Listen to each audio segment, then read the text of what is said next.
difference between a psychiatrist and a psychologist? So psychiatrist जो होते हैं वो मेडिकेशन प्रिस्क्राइब करते हैं और वो आपकी तब हेल्प करते हैं जब बहुत ही सीवियर लेवल पर आपके मेंटल हेल्थ की कंडीशन होती है। साइकोलॉजिस्ट एमए डिग्री कैरी करते हैं। वो डे टू डे लाइफ के स्ट्रेसेस के साथ कैसे आप डील करोगे और वो आपके लाइफस्टाइल चैलेंजेस, रिलेशनशिप स्ट्रेसेस और अगर आपको अपनी पर्सनालिटी के ऊपर काम करना है तो वहाँ पर आपकी हेल्प करते हैं। Can a psychologist read your mind?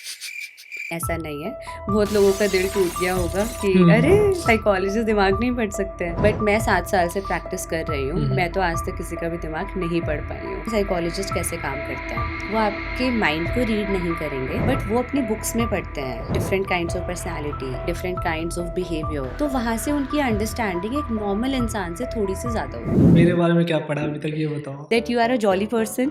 Thank you so much. मुझे क्या बताने की जरूरत है, आप तो मेरा दिमाग पढ़ सकते हो। So they try to give me a narrative जो शायद उनकी फैमिली के भी पास जाएगा तो उनको कोई दिक्कत नहीं होगी उस नैरेटिव से, लेकिन वो बात करते करते समझ आ जाता है कि ये आप नहीं हो। सो उनका कॉन्फिडेंस विन करने में थोड़ा सा टाइम लगता है कि जो भी हम बात करेंगे वो हमारे बीच में रहेगा, इस चीज की टेंशन मत लो। बताते हो वैसे जो आप नहीं बिल्कुल भी नहीं। What happens with Gargi stays with Gargi. Stays with Gargi.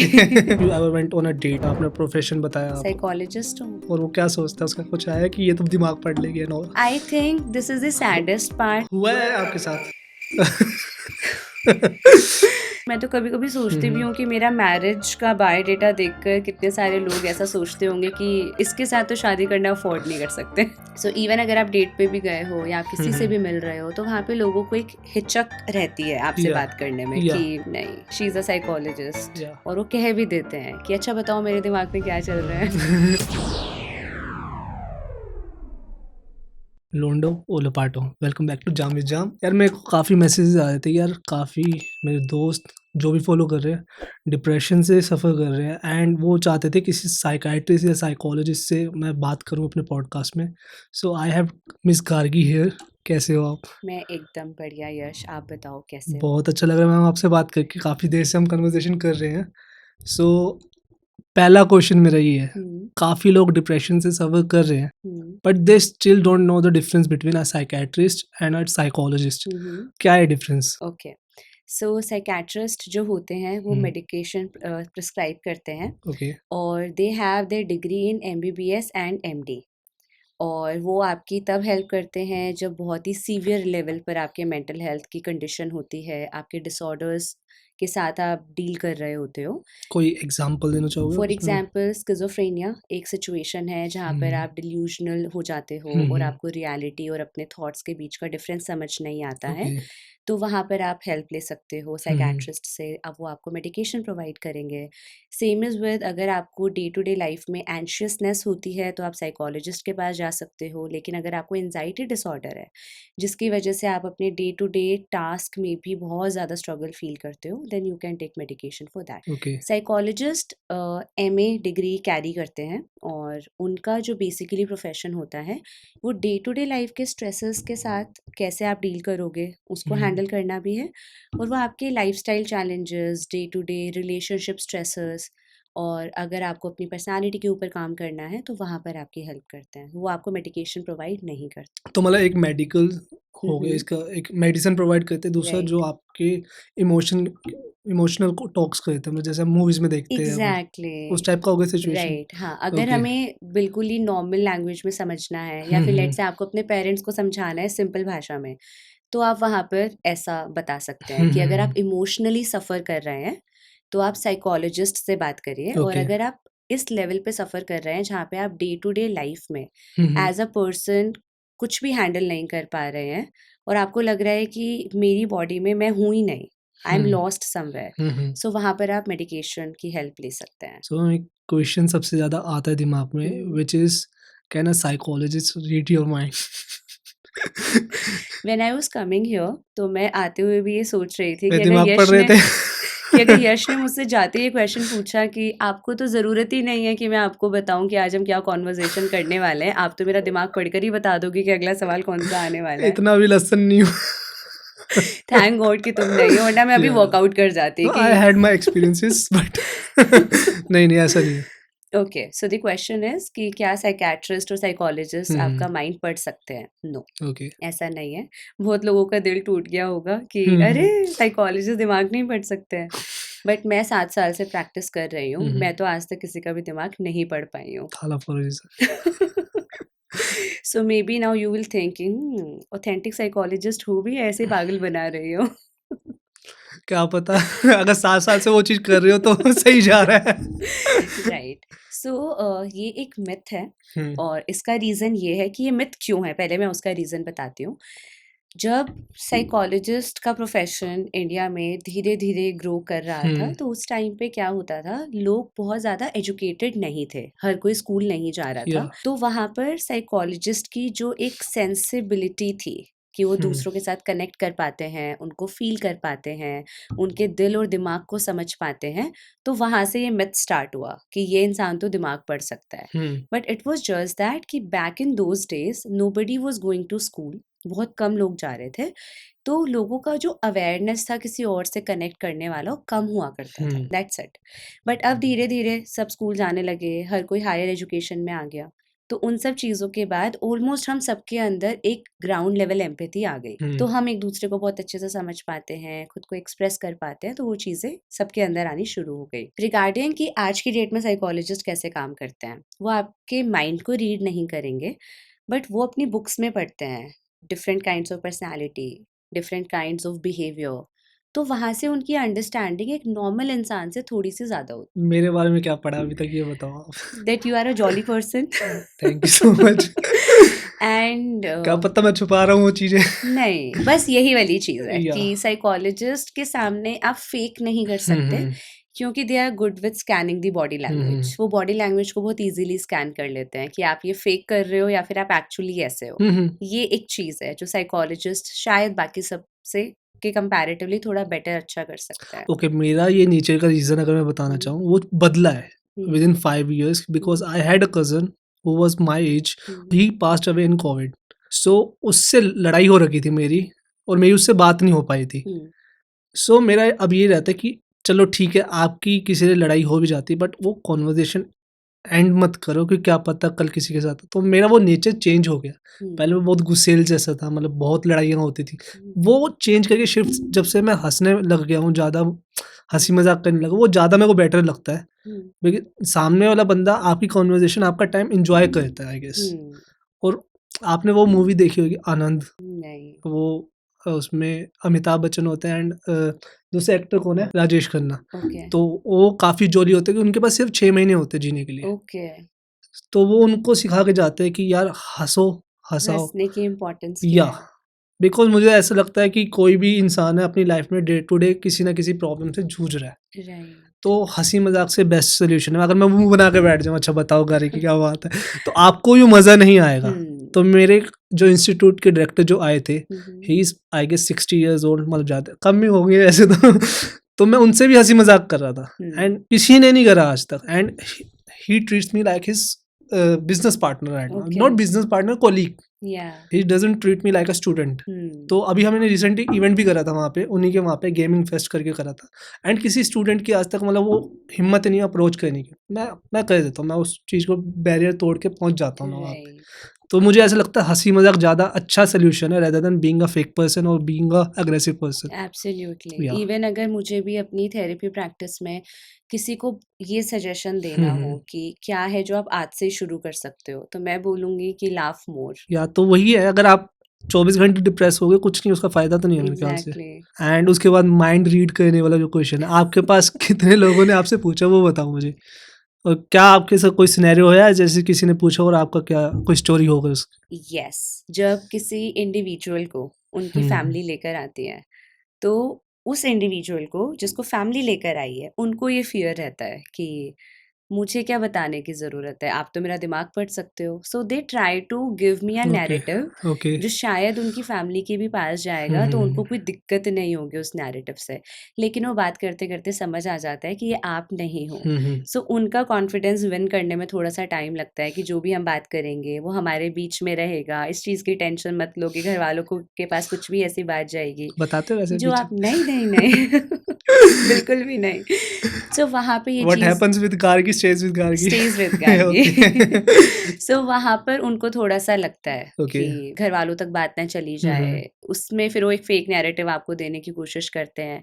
तो समझ आ जाता है कि नहीं, ये आपकी पर्सनैलिटी तो नहीं लग रही हुँ, है। हुँ, हुँ। सो लोगों को लगता है कि हम जो हैं, हम वो एक्चुअली गार्गी को नहीं दिखा सकते। हुँ, बट जब हुँ। ट्रस्ट गेन होता है तो उनको धीरे-धीरे कम्फर्ट आना शुरू हो जाता है। Okay, if you ever went on a date, hmm, वो सामने वाले को पता चला, आपने प्रोफेशन बताया आप, साइकोलॉजिस्ट हूँ। और वो क्या सोचता है, उसका कुछ है कि ये तो दिमाग पढ़ लेगी and all? I think this is the saddest part हुआ बीइंग है अ आपके साथ? Psychologist. This is the saddest part. मैं तो कभी-कभी हुँ, सोचती भी हुँ। हूँ कि मेरा मैरिज का बायोडाटा देखकर कितने सारे लोग ऐसा सोचते होंगे कि इसके साथ तो शादी करना अफोर्ड नहीं कर सकते। So it does happen. Okay. So even अगर आप डेट पे भी गए हो या हुँ, किसी से हुँ। भी मिल रहे हो, तो वहाँ पे लोगों को एक हिचक रहती है आपसे या बात करने में या कि नहीं, she okay. Is a psychologist. या और वो कह भी देते हैं कि अच्छा बताओ मेरे दिमाग में क्या चल रहा है। Hmm. But you guys have tools ना, आपके पास है वो हुँ, चीज़ें, लोगों को दिमाग नहीं पढ़ सकते, बॉडी लैंग्वेज तो आप पढ़ सकते हो ना। राइट। तो आपको पता रहता है कब बंदा फेक हो रहा है या कब वो हुँ, सच बोल रहा है, आपको पता, थोड़ा तो भनक हो जाती होगी आपको। थोड़ा नहीं पूरा ही हो जाती है। हो जाती है ना मतलब। Right, body language speaks a lot. Hmm, normally जब हम कोई भी डिग्री करते हैं, लेट्स से कि कोई किसी ने एलएलबी किया, सो हुँ, वहाँ पर भी उनको पता होता है ना बॉडी लैंग्वेज से कि नहीं, दिस पर्सन इज लाइंग।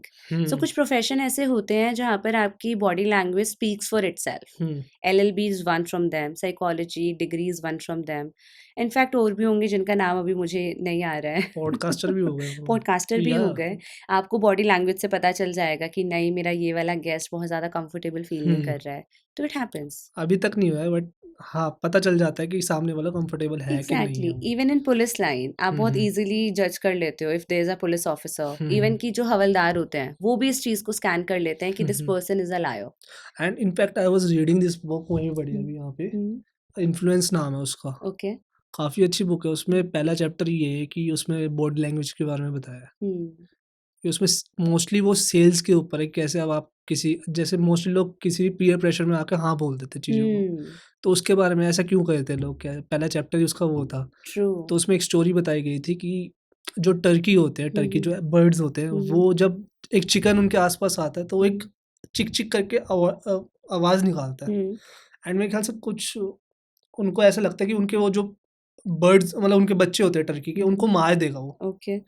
तो वो उनको बचाने के लिए एक्शन पहले ही वो क्या कहते हैं ले लेते हैं, टर्की जो मदर होती है, वो सबसे वो प्यार करती है अपने बच्चों को, लेकिन कभी-कभी उनकी जान बचाने के लिए खुद भी मार देती है उनको। ओके।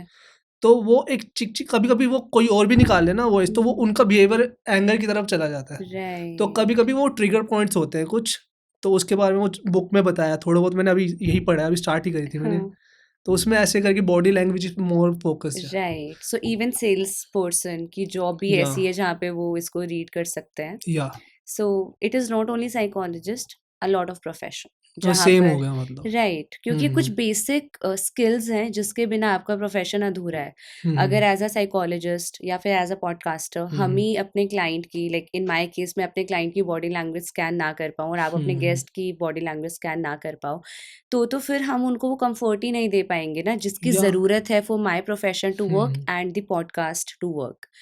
तो ये बहुत बेसिक सी चीज़ें हैं, बट जहाँ पर हम अगर इस बारे में बात करना चाहें कि क्या आप साइकोलॉजिस्ट को ट्रस्ट कर सकते हो कि हुँ। वो तो आपका माइंड रीड कर सकते हैं। सो साइकोलॉजिस्ट की लाइफ में इस पर्टिकुलर चीज़ की बहुत ज़्यादा रिस्पेक्ट होती है कि एक पर्टिकुलर इंसान के दिमाग में, दिल में कुछ भी हो सकता है। हुँ, एंड एज अ साइकोलॉजिस्ट मुझे उनको एक्सेप्टेंस देनी है। ओके। वो जो भी सोच रहे हैं, जो भी उनके दिल और दिमाग में आ रहा है, हुँ, हुँ। मुझे उस चीज़ को रिस्पेक्ट करते हुए उनकी हेल्प करनी है। मैं उस इंसान को जज नहीं करूँगी उस चीज़ के लिए जो उसके दिल और दिमाग में चल रहा है। या ज़्यादातर हर किसी को इसी चीज़ से डर लगता है या कि मेरे बारे में क्या सोचा जाएगा हुँ, अगर हुँ। साइकोलॉजिस्ट को पता चलेगा कि मेरे दिल और दिमाग में ये चल रहा है। And you were telling me, आपके पास लोग समझते हैं साइकोलॉजिस्ट के बाद लड़के ज़्यादा जाते हो, लड़के आप बता आई रहे हो वाज़ ज़्यादा। टेलिंग यू बिफोर वी या स्टार्टेड अभी दिस या कन्वर्सेशन। सो ऐसे में लड़के तो खुलते नहीं किसी के सामने। हुँ, बहुत मुश्किल होता है एक लड़के के लिए किसी के सामने खुलना, हुँ, बिकॉज़ हमारे पेरेंट्स हमें सिखा के रखते हैं हुँ, कि मतलब सिखाना भी क्या, हमें पता होता है कि अगर हम इमोशनली अगर अपने आप को डिस्प्ले करेंगे तो हुँ, सामने वाला बंदा हमें कमज़ोर समझेगा। राइट। लड़के के दिमाग में ये पर्सपेक्टिव रहता है उसका ये। हुँ, तो आपके पास लड़के आते हैं जब, हुँ, उनको आप पे ट्रस्ट हो पाता है कि अपनी बातें बताएँ, ना बताएँ? इन माय केस वैसे मैंने बहुत सारे साइकोलॉजिस्ट से सुना हुँ, है हुँ। कि हमारे पास लड़कियां ज़्यादा आती हैं हुँ। और लड़कियां बहुत इजीली ओपन अप हो जाती हैं, लड़कों को टाइम लगता है। हुँ, मैंने ये हुँ। सुना है बहुत सारे साइकोलॉजिस्ट से, लेकिन मुझे मेरे केस में वो चैलेंज कभी नहीं आया। ओके, अगर मेरे पास कोई 50-55 इयर्स के इंडिविजुअल भी आ रहे हैं, तो कहीं न कहीं मैंने देखा है कि वो मेंटली प्रिपेयर्ड हैं, ओके। कि वो किस रीज़न से आ रहे हैं, उनको क्या बात करनी है। Can you give me any examples? And tell me the reason, not the name, हाँ, बट हाँ। क्या केस आया आपके नोट द पास? Reason so I will talk about 2 cases. एक केस में जो 55 ईयर ओल्ड इंडिविजुअल थे, they hmm. Quit their job जब ऑलमोस्ट 7-8 साल पहले। ओके। तो अगर अभी वो 55 हैं, तो 7-8 साल पहले 45-46 48, के होंगे, तो या। दे क्विट देयर जॉब। तो एक होता है ना कि इंसान को लगता है कि थोड़ा-सा ब्रेक लेते हैं, फिर दोबारा स्टार्ट करेंगे। सो हुँ, जब हुँ। उन्होंने दोबारा स्टार्ट करने की कोशिश करी, तो उनका सीवी कहीं पर भी एक्सेप्ट नहीं हुआ। ओके। तो उनका आने का रीज़न ये था, दे वर स्ट्रेस्ड कि हुँ। मैं किसी के ऊपर डिपेंड नहीं होना चाहता हुँ, हुँ, और हुँ। अब धीरे-धीरे मेरी सेविंग्स खत्म हो रही हैं, तो how to go about it? Hmm. So वहाँ पर they wanted to take the session, but उन्होंने बोला कि I can't afford your fees. हुँ, तो मैंने हुँ। उनको बोला कि it's okay, you can pay whatever you want to, I will not हुँ। Force you to okay, pay that particular way. Okay. So मुझे लगता है कि बीइंग अ मैन हम तो इस चीज़ से भी सफ़र करते हैं ना, हुँ, कि हम हुँ, किसी हुँ। को अपनी फाइनेंशियल स्टेटस के बारे में नहीं वी बता कांट टेल पाते। एनीवन अबाउट आवर बट उन्होंने फाइनेंशियल दोनों कंडीशन। चीज़ें मुझे हुँ, बताई। हुँ। फर्स्ट कि वो फाइनेंशियली क्राइसिस में हैं, तो हुँ, वो फीस हुँ। पे नहीं कर सकते। एंड सेकंड थिंग कि उनके करियर के ऊपर बात आ गई है, क्योंकि उन्होंने छोड़ा था एक ब्रेक के चक्कर में हुँ, और वो दोबारा से कंटिन्यू नहीं कर पा रहे हैं। तो being a new generation person, hmm. उनके लिए जो मैं थी, मैं उनको क्या गाइडेंस दे सकती हूँ that how should he go back? Okay. उनको अपने सीवी में क्या अपडेट करना चाहिए? उनको किस तरीके से जॉब के लिए अप्लाई करना ऐसे केसेस चाहिए? भी आते हैं, हाँ, ऐसे भी ऐसे भी। आते हैं, and he was very comfortable talking about it. Hmm, Then I'll talk about another person. He was 50 or 48, okay. somewhere around that. और उनका मैरिज का इशू था ओके। और उनको इतने लंबे टाइम तक कभी ये फील ही नहीं हुआ कि जिस तरीके की मैरिज में वो फंसे हुए हैं, वो हुँ, टॉक्सिक मैरिज है। हुँ, बट जब वो मेरे पास आए, तो उनके किसी कोलीग ने उनको बोला कि what hmm, ever you are going through in your life, ये कुछ ऐसी चीज़ें हैं जिसके बारे में तुम्हें सजेशन या एडवाइस लेनी चाहिए और तुम्हें इस चीज़ हुँ, को ना ऐसे छोड़ना नहीं चाहिए कि मैरिज है, जो चल रहा है चलने दो। सो ही केम कि मैं आपसे बात करना चाहता हूँ मेरी मैरिज के रिगार्डिंग, और आप बताओ कि आप क्या सजेस्ट कर सकते हो, क्योंकि हमारी हुँ, सोसाइटी में हम डिवोर्स नहीं ले सकते। या।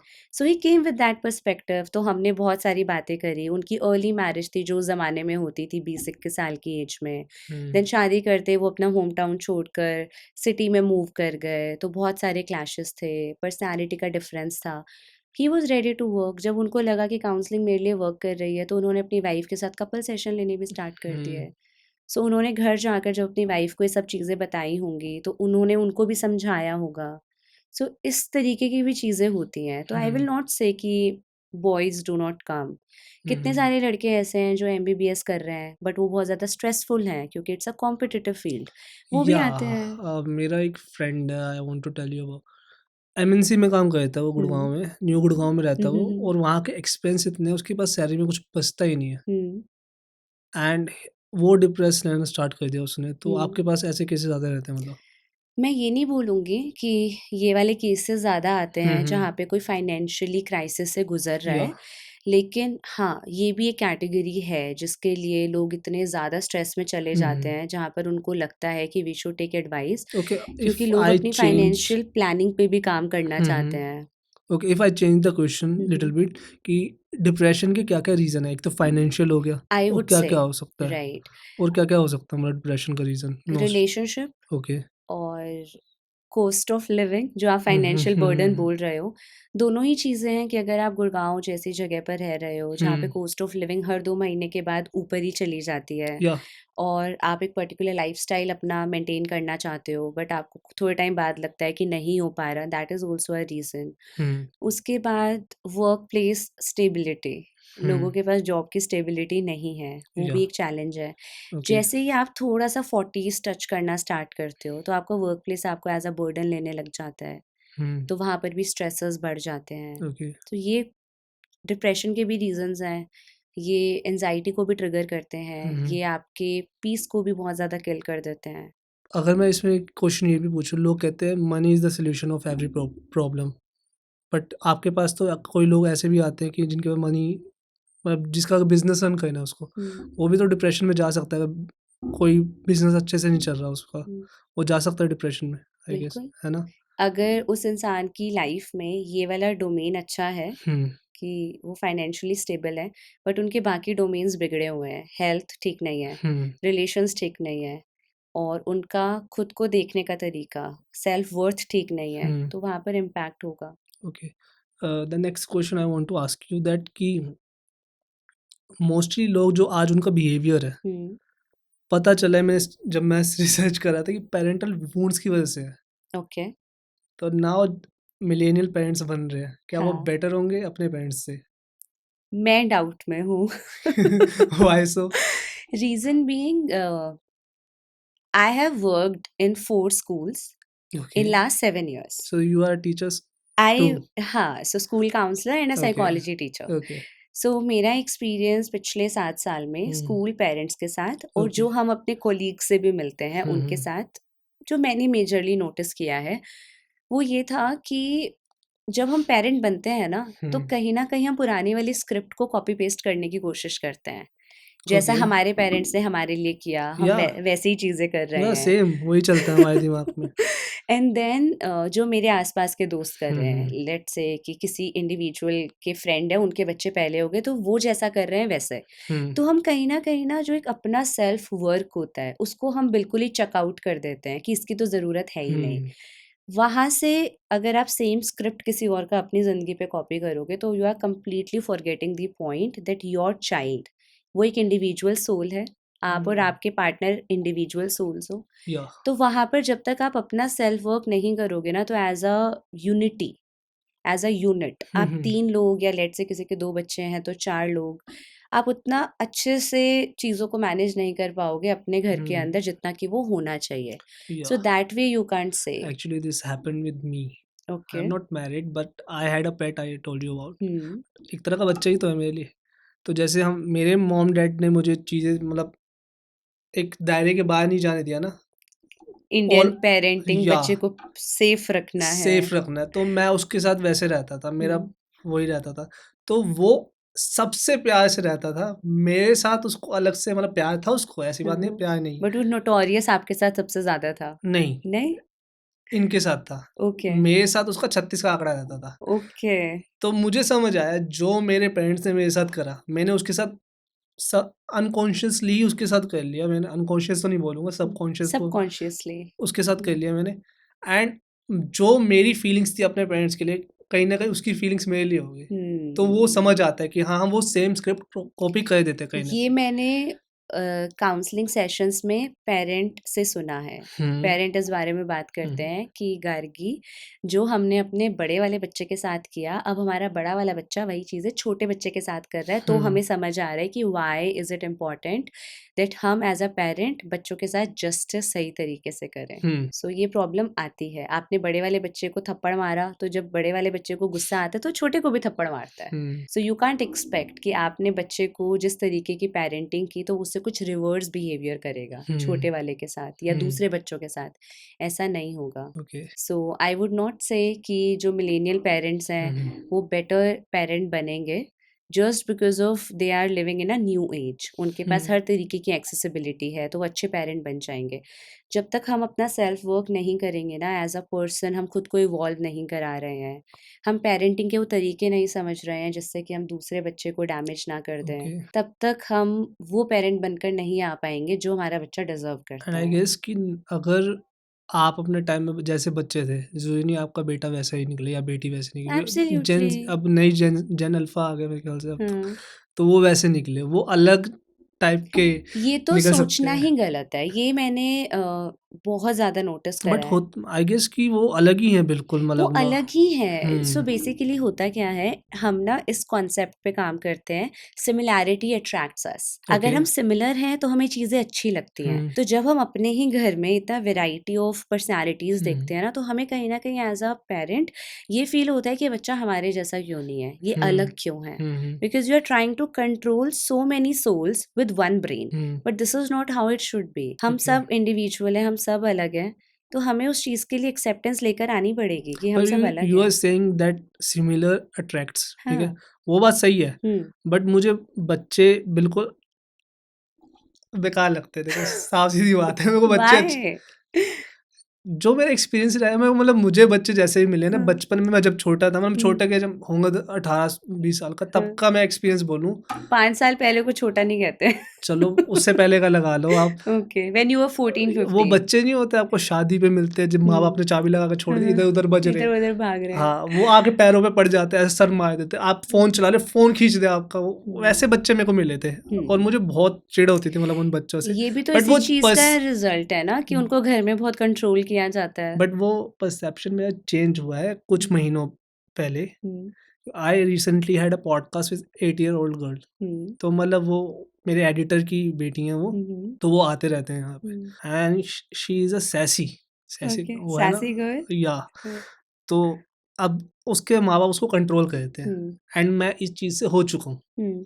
तो मैं उसको फ्री स्पिरिट की तरह छोड़ देता हूँ, मैं तेरे को जो कहना कहा तेरी वो मम्मी, करो। वो क्योंकि उसकी मॉम को तो मैं डांट देता हूँ, हाँ, बिकॉज वो मेरे सामने तो बोलते नहीं, तो हाँ। मैं उसको पता है वो आके, मैं उसका फेवरेट हूँ। ओके, और मुझे अभी तक यकीन नहीं होता मैं किसी बच्चे का फेवरेट हो सकता हूँ, मुझे बच्चे पसंद नहीं है। सो और सामने वालों के भी 2 बच्चे हैं, उनका मैं हाँ, फेवरेट चाचू हूँ, I okay. Don't know why. So इसका रीज़न ये है कि तुम्हारे पास कूल गैजेट्स हैं या या फिर तुम एक्चुअली एक अच्छे चाचू और एक अच्छे भैया हो? I guess, I don't want to use the word So तो that basically means मैं उनको फन तुम्हारे हूँ पास मतलब आके मुझे, फ्रीडम फील होती है। या So you answered the question you asked me या मतलब कि मुझे वही हो गया। ऐसा लगता है कि अब मुझे परसेप्शन चेंज हुआ है ना मेरा। Exactly. बट मैं वो सारे बच्चे अभी भी पसंद नहीं है, वो बच्चे हाँ, मतलब नहीं समझ आता है, मतलब हुँ, मोस्टली क्या है कि अब जैसे मेरे को बच्चे मिल रहे हैं इस एज में, क्या पता मेरी हुँ, एज बढ़ गई है, तो अब मैं किसी और पॉइंट ऑफ व्यू से समझ पा रहा हूँ उनको। उस हुँ, टाइम में शायद मैं खुद ही इतना ही हुँ, बचकाना था हुँ, कि मेरे साथ कोई क्लैश कर रहा है। अब हुँ। मैं उनको कह रहा हूँ कि नहीं, जियो अपनी ज़िंदगी, तो जियो ऐसे इसकी अपनी वजह से ज़िंदगी। शायद हो सकता है। 14-15 की एज में जब आप थे, आप टीनेजर थे, तो बीइंग अ हुँ। टीनेजर जनरली हमें वो बच्चा एनर्जी पसंद नहीं आती। या बट जब हम इस वाली एज में आ जाते हैं where you are, I don't want to quote your age. I so am 26। मैं कौन-सी लड़की हूँ जो मैं नहीं बताऊँगा। सो यहाँ पर आते-आते हुँ, ना हुँ। We understand I that won't tell your age. You can tell my age also. आप आई बताओ, मैं नहीं, इस लफड़े में पड़ना ही नहीं है मेरे सो को। इस एज में आते-आते we hmm, respect and appreciate okay. The other people also. तो हमारे अंदर एक हुँ, एप्रिसिएशन रिस्पेक्ट आ जाती है ओके। बच्चों को लेके, या डाइवर्सिटी को लेकर। So just that you are या एजिंग। मैं कह रहा हूँ मेरा परसेप्शन बदला है, साथ में मैंने बताया पहले एग्रेसिव था थोड़ा, या अब मैं थोड़ा जॉली हो गया हूँ, कि अब हाँ। समझ आता है यार सब हर किसी को अपनी लाइफ में दिक्कतें हैं पड़ी, तुम हँसा लो उनको, बस क्या जा हम्म, रहा है। We were talking about millennial parenting. Hmm, do you think if that succeed, मतलब अच्छे पेरेंट निकल जाते हैं मिलेनियल, तो हम्म। हमें तुषार शर्मा एंड दीपिका नागर जैसे केसेस नहीं मिलेंगे? पहले मैं आपका पर्सपेक्टिव सुनना चाहती हूँ इस पे। आपको क्या लगता है? Let's say I am a hmm, millennial and I hmm, became a mother या and after 30 years hmm, my daughter is going to get married or my son, let's say hmm, both of them are getting married. So what are the chances ki they will have a successful marriage and they will not be somebody who has hmm. gone through trouble, so they have chosen to end their life? Okay, so I was watching podcast, Hmm. Rashomani podcast Hmm. with Kriti Sanon Hmm. recently. Hmm. So she was telling that कि मेरी बेटी जितना वो date करना चाहती है, जो भी उसको अपनी लाइफ जीना चाहती है, जैसे मेरा परसेप्शन था कि मैं एक इंसान को डेट करके उसके साथ शादी करना चाहती हूँ, Hmm. मैं उसको वो फोर्स नहीं करूँगी, Hmm. I will be the better mother. Hmm. सो मुझे ऐसा लगता है कि ना, ठीक है, आप एक एग्जांपल लेते हैं, गरीब थे आप, Hmm. आपने मेहनत करी है, अब Hmm. आप अपने बच्चे को वो सब देना चाहते हो, Right, जो आपको नहीं मिला। या Hmm. बट उस प्रोसेस में Hmm. आपको ये भी तो देखना पड़ेगा आपका बेटा रिच ब्रैट ना बने, वो Exactly. पोर्शे वाले केसेस ना हो। Hmm. अभी वो बाहर निकला है वो लड़का, उसकी फैमिली सेलिब्रेट कर रहे हैं, Right. और मेरे ख्याल से कितने लोगों को मार दिया, I guess, I It don't was have the a number. huge number, या right? सो किसी की लाइफ चलेगी, हुँ। और उसकी तो बात अलग, और मेरे आप नॉन में ज़ीरो भी। अकाउंटेबिलिटी के साथ बाहर या घूम रहे या हो, राइट? सो थिंग इज कि आप बेटर पेरेंट बन सकते हो, हुँ, हुँ। बट आपको ये भी देखना है, आपका बेटा है, जो बेटा या बेटी जो भी है, वो हम्म एक अच्छा इंसान बने, साथ-साथ अपने आप को बचा भी पाए कि उसको वैसा इंसान ना मिले जो बेकार हो। ट्रू। सो तो वो बेसिकली अवॉइड कर सकता है। अगर आपने स्टारवेशन देखी है तो इसका हुँ, मतलब ये नहीं है कि इन द नेम ऑफ कि I can afford anything for my kids hmm, आप उनको कुछ भी उठाकर खिला दोगे या क्योंकि आप अफोर्ड कर पा रहे हो। हुँ। नाउ आई विल मेरा आंसर। आंसर सही था कि कैसा था मतलब? I liked it. Okay, Yeah, because thank you are talking about the balance. That the balancing should hmm, be hmm. there in the name of parenting. हम बच्चों को हार्ट spoil इमोजी। नहीं कर सकते. Double heart emoji. So मैं ये तो नहीं कहूँगी कि अगर हुँ, पेरेंटिंग सक्सेसफुल होती है तो वहाँ पर डेथ केसेस होने बंद हो जाएंगे या फिर हुँ, हुँ, मैरिजेस का रेट 100% सक्सेसफुल हो जाएगा। Hmm, but what I would say over here that अगर मिलेनियल अपनी पेरेंटिंग को बहुत बेस्ट पेरेंटिंग बनाना चाहते हैं हुँ, तो वहाँ पर they should have acceptance of opinion. Hmm, अगर आपका बच्चा अपना ओपिनियन रखना चाहता है तो आप ये नहीं कह सकते कि वंस यू टर्न 25-26 तो आपको ओपिनियन मैटर करेगा, but hmm, being a 8 year old and a 18 year old आपको हमारे हिसाब से चलना पड़ेगा। हुँ, बिकॉज आपने फाउंडेशन वीक बना दी, हुँ, आपने फाउंडेशन वो वाली बना दी कि only parent can take the right decision. Hmm, तो वहाँ पे आपके बच्चे का अगर फाउंडेशन वीक है तो एज एन एडल्ट भी वो वीक ही रहेंगे। ओके, अगर आप बीइंग मिलेनियल बहुत अच्छे पेरेंट बनना चाहते हैं so you should give freedom to your child okay, starting from the childhood, जहाँ पर आपका बच्चा अपना ओपिनियन रख पाए। एग्ज़ैक्टली। ओपिनियन रख पाएगा हुँ, तो इसका मतलब ओपिनियन फॉर्म भी कर हुँ, पाएगा। ओपिनियन फॉर्म कर पाएगा तो उसको लेटर ऑन स्टेज में पता होगा मुझे कहाँ पर एडजस्ट करना है, हुँ, हुँ। कहाँ पर मूव आउट करना है। Let them make their own mistake. Exactly. Yeah! And be there as a guiding yeah! Light कि आप वहां पर हो। बिल्कुल ब्लाइंड फेथ भी मत हुँ, करो कि बच्चे ने कुछ गलत कर दिया तो आपको पता ही नहीं है। Hmm, second thing is life choices. अगर एज अ मिलेनियल पेरेंट अगर हमारी लाइफ चॉइसेस अच्छी नहीं है, जहाँ पर हमारा खुद का लाइफस्टाइल हेल्दी नहीं है, हम कुछ ऐसी एक्टिविटीज़ में अपना टाइम इन्वॉल्व नहीं कर रहे हैं जहाँ पर हम मेंटल लेवल पे कॉग्निटिव लेवल पे हुँ, डेवलपमेंट अपनी कर पाएँ, तो हमारा बच्चा भी वही सीखेगा, being lethargic, being easy going.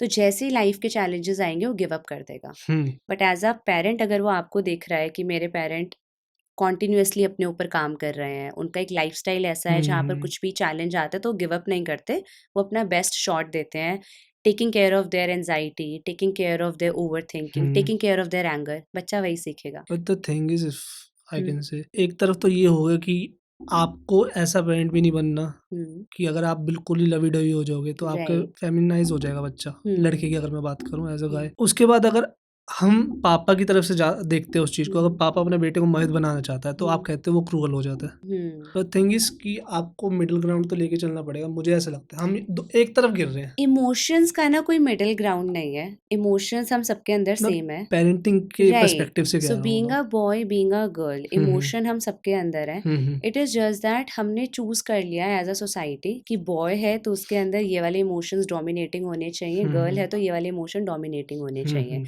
सो जब वर्ल्ड की प्रॉब्लम आपके ऊपर आकर गिरती है हुँ, तो वो ये नहीं देखती कि आप बॉय हो या गर्ल हो, हुँ। प्रॉब्लम प्रॉब्लम ही होती है। बट आपका डील करने का तरीका मैटर करता है और उसमें ओके, आपके इमोशंस ही रोल प्ले करते ओके। हैं। अगेन मैं वही क्वेश्चन हम्म पूछूँगा, अगर हम वेस्टर्न सिविलाइज़ेशन देखें, राइट। काफ़ी फेमिनिन हो चुकी है। आप मानते हो इस हम्म चीज़ को? कि जो पहले हम्म अगर हम रशिया को देखें, hmm they are still going with the system. Hmm China is also going with the system, hmm not because of they are communist, hmm because कि वहाँ पे सब कुछ इतना वोक कल्चर नहीं है। हम्म लेकिन वेस्ट काफ़ी फेमिनाइन हो चुका है। हम्म फेमिनाइन बोलेंगे उस चीज़ को? ए आई एम या वीक विद द हाँ, प्रोनाउंसिएशन। ओए बढ़िया बात है, अच्छी बात है। फेमिनिन जज नहीं करने एनर्जी। वाला कोई, बंदे जज कर लेते सो हैं। Feminine energy. हाँ, ओके। वो मोस्टली हो चुका है। उसकी हम्म वजह से अब लोग कह रहे हैं कि यार अब सोसाइटी कोलैप्स भी कर रही है उसकी वजह से। हम्म मैं ये कह रहा हूँ कि ठीक है, हम्म कोई भी चीज़ परफेक्ट कभी नहीं होएगी। Hmm you have to work and work and work on it. Hmm ठीक है? कुछ परफेक्ट निकल के नहीं आता, आपको उस हम्म पे लगातार काम करना पड़ता है। हम्म द थिंग इज़ कि आप किसी चीज़ को क्रिटिसाइज़ मत करो, हम्म चाहे वो फेमिनिन एनर्जी हो, हम्म बनते जा रहे हैं लोग, फेमिनिन ज़्यादा हम्म होते जा रहे हैं, या वो काफ़ी क्या कहते हैं मैनली थे पहले। हम्म क्योंकि अपनी जगह किसी ने बनाई है ना, कहीं एक लेआउट तो रखा है ना उन्होंने। तो मैं ये कहना चाहता हूँ कि इसके बारे में बात करना चाहता हूँ मैं, कि ओके। आप जैसे बात कर रहे हो आके लड़के भी रोते हैं। मेरे को हम्म लगता है रोना प्रॉब्लम नहीं है। हम्म प्रॉब्लम नहीं है, उसके बाद आप उसको जज करोगे ना, कि वो तो कमज़ोर Exactly. पड़ गया। So basically, just to give a structure to our hmm, conversation, so in counseling sessions, boys are comfortable crying क्योंकि उनको पता है कि उनको जज नहीं किया या जाएगा. सो the same way the when you से कि वर्ल्ड धीरे धीरे फेमिनिन एनर्जी की तरफ जा रहा है, so that basically means they are becoming more empathetic. या एक्नॉलेजमेंट है, एम्पैथी है और कहीं ना कहीं एक्सेप्टेंस है कि if this person is going through this rough phase, so may be someday it can happen to me और मे बी समडे मेरे साथ ऐसा हुआ था. Okay so may be we are changing our perspective at that side जहाँ पर हम humbleness के साथ आगे बढ़ रहे हैं. अब हमारे अंदर वो ऑर्थोडॉक्स पर्सपेक्टिव नहीं है चीज़ों को देखने का, जहाँ पर हमें फ़र्क ही नहीं पड़ता कि किसके साथ क्या हो रहा है, ठीक है. और हम ये नहीं कह रहे हैं कि अच्छा है वो सफ़र कर रहा है. We are not enjoying people suffering. अब हम एक्नॉलेज करते हैं कि okay this person is going through a painful situation, let's see कि हम इनको बेस्ट पॉसिबल वे में कैसे हेल्प कर सकते हैं. ओके और ये यूनिवर्सली ऐसा हो रहा है, नॉट श्योर, क्योंकि हम आज भी देख रहे हैं क्राइम रेट्स आर इंक्रीजिंग. या the a lot of things are still happening which are not right. But वही है कि एक बैलेंस में चीज़ें चल रही हैं कि अगर अच्छा भी हो रहा है तो बुरा भी हो रहा है. But the thing is, the right wing is doesn't want to, उनको उस चीज़ को देखना ही नहीं है, क्राइम रेट बढ़ रहे हैं. But the left wing is saying that कि हम अगर इसको सोसाइटी को फेमिनाइन कर देंगे, मैस्कुलिन एनर्जी को मैस्कुलिनिटी खत्म कर देंगे, तो सोसाइटी में क्राइम खत्म हो जाएंगे. I don't think so. Even women are criminal. Yeah. I guess I didn't tell you this. I am in a culture of working with prisons also. Yeah, so Okay. I started working with prisons in 2024. Okay. And I work with female inmates also. Okay. So I will not say that feminine उनकी क्या खास energy. बातें हैं? उनकी खास बातें यही हैं कि उनसे भी गलतियां हुई हैं. ओके. Yeah. मतलब उनका क्या इमोशन रहा होगा जब उन्होंने वो क्राइम करा होगा? I don't want to talk about it. Can you give me some hints or नहीं, example? उसके बारे में हम कैमरा ऑफ होने के बाद बात करेंगे. दो ठीक है. So yeah, so I will not say कि I am able to talk about this thing very confidently. शायद अगर मैंने प्रिजन में काम नहीं किया होता तो मैं भी कह देती कि हाँ हो सकता है कि फेमिनिन एनर्जी सॉफ्ट है, Yeah. काइंड है, नर्चरिंग है, तो ऐसा हो सकता है.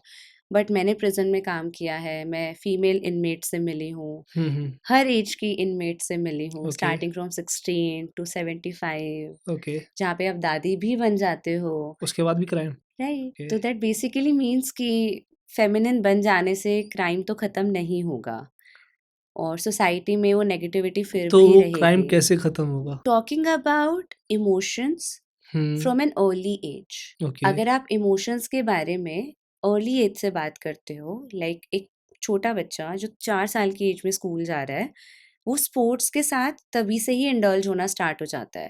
और बच्चा जब स्कूल से निकलता है तो भी वो स्पोर्ट्स खेल रहा होता है. द सेम वे अगर बच्चा 3 साल की एज में अपने इमोशंस के बारे में बात करता है, वो हैप्पी सैड फेसेस बनाता है अपने टीचर के साथ, वो सीखता है फेसेस के नाम लिखना कि ये हैप्पी है, ये सैड है, तो धीरे धीरे ना मिडल एज आते हुए जब तक वो 6-7 में जाता है, इमोशंस की बात करना बंद कर देते हैं.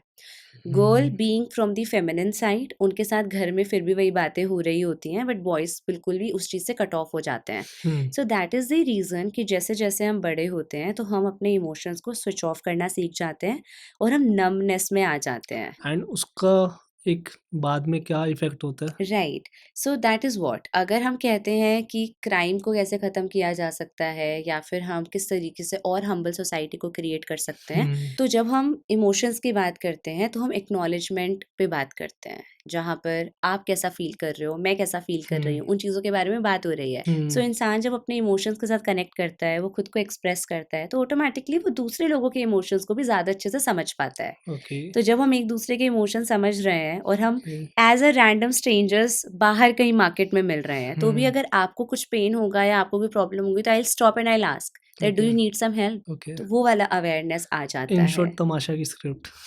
तमाशा देखिए आपने? आप देखिए उसमें जैसे वो मिलते हैं दोनों. One of my psychology friend suggested me to watch this. Tamasha it's a movie. Great film I Yeah. Guess.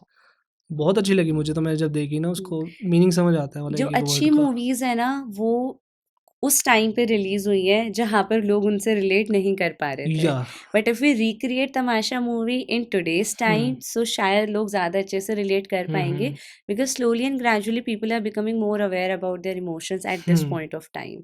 या So 2026 is a year where people will understand emotional segment better. Okay, we were talking about त्विषा Sharma and हाँ। दीपिका नागेश। एक तो आपने बोला parenting के हुँ, हिसाब से आपने बात करी। दूसरा, अगर हम पेरेंट्स को इस केस से हटा दें, हुँ। और भी काफ़ी केसेज़ हैं जिसमें पेरेंट्स नहीं है, लेकिन फिर भी ऐसा कुछ होता है, The male suicidal cases also. या हुँ, वुमेन हो, मैन हो, अगर hmm, hmm. If we talk about that guy, क्या नाम था उसका? That I software engineer Atul Subhash, Yes, उन्होंने भी सुसाइड करी। right. Even the kids who are in या hostel, they also go through the same so thing. If I take suicide and if I also take divorces, hmm, hmm. क्यों एक marriage work नहीं कर पा रही आज के टाइम में? ऐसा क्यों हो रहा है? और क्यों लोग मैरिज से डर रहे हैं या कि मैं तो मैरिज भाई नहीं का ही नहीं है भाई, करना ही नहीं है। करने का तो ही मैं नहीं तुम्हारा है। ब्रेन वॉश कर देती हूँ नहीं कि करना, मैरिज करो नहीं सो करना। दैट योर मदर क्यों? Feels proud of me. क्यों क्यों मैं बोलते हुए अच्छा नहीं लग रहा है यहाँ पे? Just kidding. Marriage is a very personal choice. या अगर आई समझ मीन, आता है तो करो, अर्ली मैरिज समझ आती है तो करो, लेट हुँ, मैरिज समझ आती है तो वो करो, या but do not force a relationship just for the sake of it. या सो मैरिजेस क्यों वर्क नहीं कर रही हैं, this is hmm. The question. Very complicated question. I believe to to make a relationship work, it is hmm, a daily choice. या आपको daily ना zero से स्टार्ट करना पड़ता है। What ever you have invested yesterday in terms of your time and energy, so अब उठेगा जान खाएगा मेरी। सो नेक्स्ट डे आप ये नहीं सोच सकते कि कल मैंने अपने पार्टनर के लिए 10 चीज़ें कर दी तो वो 10 आज को सब्स्टिट्यूट कर देंगी। Hmm, the way our parents have given everything to us starting from zero, हर दिन उन्होंने ज़ीरो से शुरुआत करी। उन्होंने ये नहीं कहा कि तुम्हें 4 दिन स्कूल भेज दो तो 2 दिन खुद से चले जाओ। हुँ, वैसे ही मैरिड रिलेशंस को भी नर्चर करना पड़ता है, या और वो नर्चरिंग डेली ज़ीरो से स्टार्ट होती है। Okay, and I personally believe now the distraction rate has gone so high that nobody wants to nurture a relationship, be it a hmm, married relationship, be it a dating relationship, be it friendship, जहाँ पर हमें रोज़ zero से शुरू करके किसी और को अपनी एनर्जी हुँ, देनी पड़े, because we have so many distractions around hmm, us जो हमें नर्चर करती हैं। हुँ, I was telling somebody the other day, there's this guy I really love talking to. So he is also I'm not in love to talk to him. Sorry, continue. Yeah, so he is into reading a lot. So hmm, I really love talking to him. So and I'll give background story, otherwise मेरा यहाँ पे mishap हो जाएगा. So I did a podcast with him last year. And then we became good friends. And then I talked to him when I'm craving to have good perspectives. Okay, okay, Yeah, so I was telling him this thing on या call कि he's working on some app. तो okay, उसके लिए उसको एक psychologist का perspective चाहिए था, तो ही ठीक है, was talking to me and I was like मैं बताती हूँ because you know I crave so much to yeah talk about the good quality conversations. तो मैं उसको बता रही थी, I repeat the same thing for you. Okay, I was telling him that everything that is happening around us, hmm, that thing is teaching us तुम अपना दिमाग मत चलाओ, hmm, you just make money, you just give your money to us और हम आपके लिए दिमाग चलाएंगे। Yeah be it Blinkit, be it Zomato, hmm, be it Snabbit. जो स्नैपबिट है ना, उस पे आप हाउस हेल्प को बुला सकते हो। आप बोल रहे हो मान लेता हूँ मेरे हाँ, को, देयर इज़ अ ऐप जहाँ पर आप मेरे को अर्बन क्लैप पता है, but we are promoting them. Oh, we are not promoting them, yeah cut. Okay, so all of these apps yeah and other apps also, hmm, the entire culture has become such that everything is commercialised in a way जहाँ पे आपको पैसा कमाकर companies को पैसा देना है, हुँ, so that you don't need to use your brain and you can just sit and relax. या And in the name of that sit and relax, you are actually training your brain not to use it. Hmm, So उसका end result तो यही होगा ना कि आप as a person इतना ज़्यादा एप्स और कमर्शियल चीज़ों पे डिपेंड हो गए हो टू गेन दैट कंफर्ट, तो आप रिलेशनशिप जैसे सेंसिटिव चीज़ों के लिए और मैरिज और पेरेंटिंग जैसे सेंसिटिव चीज़ों के लिए, बीट फ्रेंडशिप ऑल्सो, इन सब सेंसिटिव रिलेशनशिप्स के लिए आप कैसे उतनी एनर्जी रोज ज़ीरो से दे पाओगे hmm, when the entire system is planned in a way जहाँ पर आप सिर्फ making money, spending money just to relax कर रहे हो and hmm, you are not suppose to be using your brain for it. Hmm. So that also is visible in your day to day life. But the thing is you are talking about efforts. आज के time में हम किसी के लिए एक चीज़ भी करते हैं, हम गिनवाते हैं, क गिनवाते हैं ना? तो आपको लगता है कि वो अगर आप किसी से प्यार में भी हो, कुछ भी हो, हम्म एट द एंड आप हो इंसान ही, हम्म आप वो चीज़ कभी ना कभी किसी फॉर्म में आप गिनवा देते हो। So that is what ना, no app is ginvaifying for you कि गिनवाओ। देखो देखो हमने तुम्हारे लिए 10 बार दिमाग चलाया. हम्म So that is why a lot of things are becoming our comfort hmm zone because they are not telling you कि हमने आपके लिए इतनी बार ये किया. हम्म And that is what exhaustion is. जब आपको रियल लाइफ में किसी को भी गिनवाना पड़ रहा है मैंने आपके लिए ये किया ये किया ये किया, तो that speaks exhaustion. But you are talking about आदत।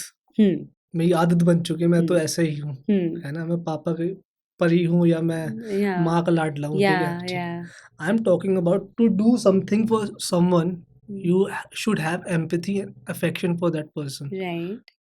क्योंकि कभी ना कभी वो भी अपनी चीज़ें रखेगा आपके सामने, शायद आपको पसंद ना आए वो चीज़ें, राइट. लेकिन आपको वो चीज़ समझनी पड़ेगी उसकी, हम्म है ना? I was telling about my dog, तो मैंने आपको स्टोरी बताई कि मैं मेरा डॉग था बडी, एंड उसके मैं उसको चिकन ग्रेवी खिला रहा था, हाँ.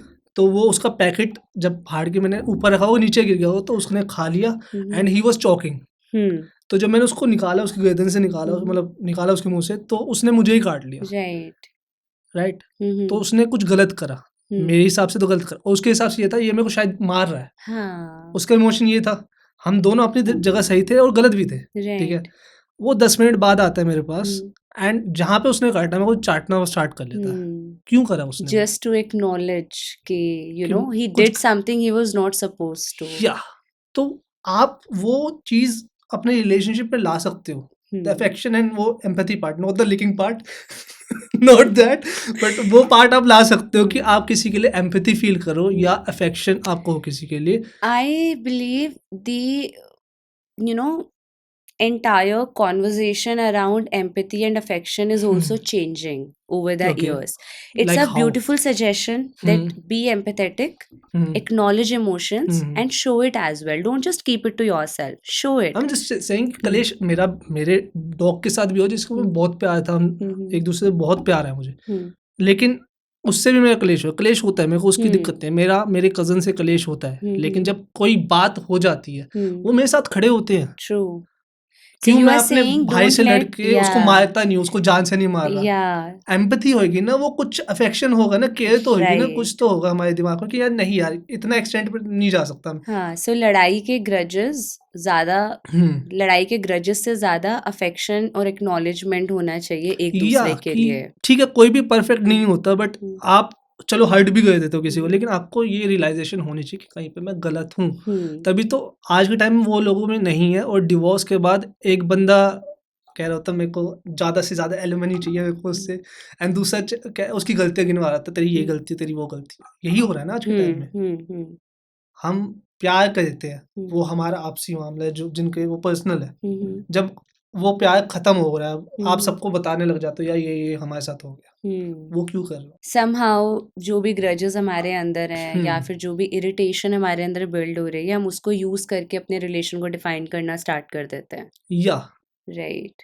और लोग आपको जज करते हैं आपके रिएक्शन से, आपके जो एक्शन रहे होंगे उससे पहले, कभी ना कभी आप सही तो रहे होगे ना उसके साथ, इंसान के साथ, राइट. तो उस पे क्यों जज क्यों नहीं करते आप उस इंसान को? बिकॉज हम शॉर्ट टर्म इमोशंस के साथ काम करते हैं. या आपने शॉर्ट टर्म के लिए वो हैप्पी मोमेंट्स को लिव किया और जैसे ही चीज़ें बिगड़ना स्टार्ट हुई एंड यू कम्प्लीटली फॉरगॉट कि पहले हमारा टाइम साथ में कैसा था, चीज़ें कहाँ पर बिगड़ी, हम उनको ठीक कैसे चला सकते हैं. We completely forget about it. हमारा फोकस सिर्फ ये होता है कि पिछले कुछ टाइम से मुझे ऐसा फील करवाया जा रहा है, या और हम उस चीज़ को एज अ फेज भी नहीं ले पाते कि जस्ट अ फेज निकल जाएगा, ठीक हो जाएगा. हमें इमीडिएट एक्शन चाहिए होता है या कि चीज़ें ऐसी हैं तो वैसी ही चलेंगी, बिगड़ गया है तो बिगड़ेगा ही, तो now let's just take a decision and move ahead. Yeah so वही मैं कह रहा हूँ, इसका ये रीज़न हो सकता है। It can be a reason.